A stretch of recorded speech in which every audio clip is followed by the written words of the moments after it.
Hey there guys, welcome back to another sexy review. My name is Simon and today we have the Lumia 530.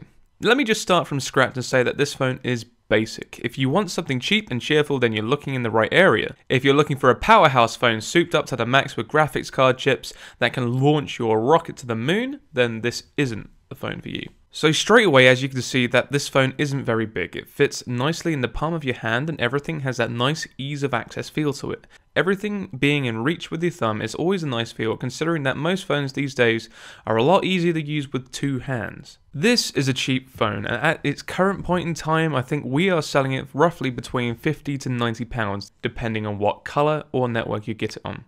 And this phone does come in an assortment of colours. You've got white, red, orange, green, black, and I'm pretty sure there's a blue in there somewhere if you look hard enough.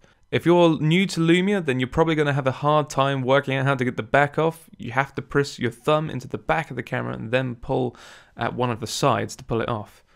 It took us a little while before we realised that most Lumias actually still use this method. Don't worry about damaging it either, it's really sturdy. Underneath the back here, you will find the SD card slot and the replaceable battery if you ever want to extend the battery life. Although you really shouldn't need to, this phone lasts a long time due to the lack of functions it needs to do. The screen size is only 4 inches with the PPI of 245 displaying at 480p. A little disappointing in my eyes, but it gets the job done and that's all you can ask it for. It comes with 4GB internal memory as standard, and that's all you can ever get. If you're going to expand the memory, you're going to have to save all your pictures onto the SD card, otherwise you're going to run out of room very fast, and transfer as many apps over to it as you can. To accompany this, you get 512 megabytes of RAM. Considering today's phones, this is pretty low even for cheapness' sake. Granted, whilst I didn't have many problems running it straight out of the box, the more you clog it up with more tasks and apps, it's going to need to do more, and it will eventually become like a snail. It comes with a single camera, which is 5 megapixel, and does not have a flash. It has no autofocus or anything of the sort.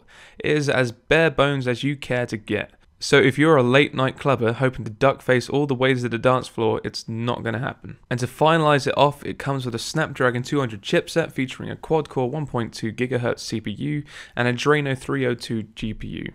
I'm seriously looking at this phone and I want to give you guys an honest opinion. If you need a cheap phone that can browse the internet, is solid and will hold up to resistance, is able to do everything you need to and play the occasional game in downtime, and have a decent memory size, then buy the Moto G. I'm being serious, the Moto G pretty much does everything this phone does, and better. The only reason you buy the Lumia 530 is because you enjoy the layout of Windows phones, which is good and easy access and really simple, but seriously, final verdict? Get a Moto G. Honestly, go to the prices on our website, look at a Moto G, and then look at a Lumia 530. And you will see the difference ranging between £10 to £15. I would pay the extra money to get a Moto G. Seriously.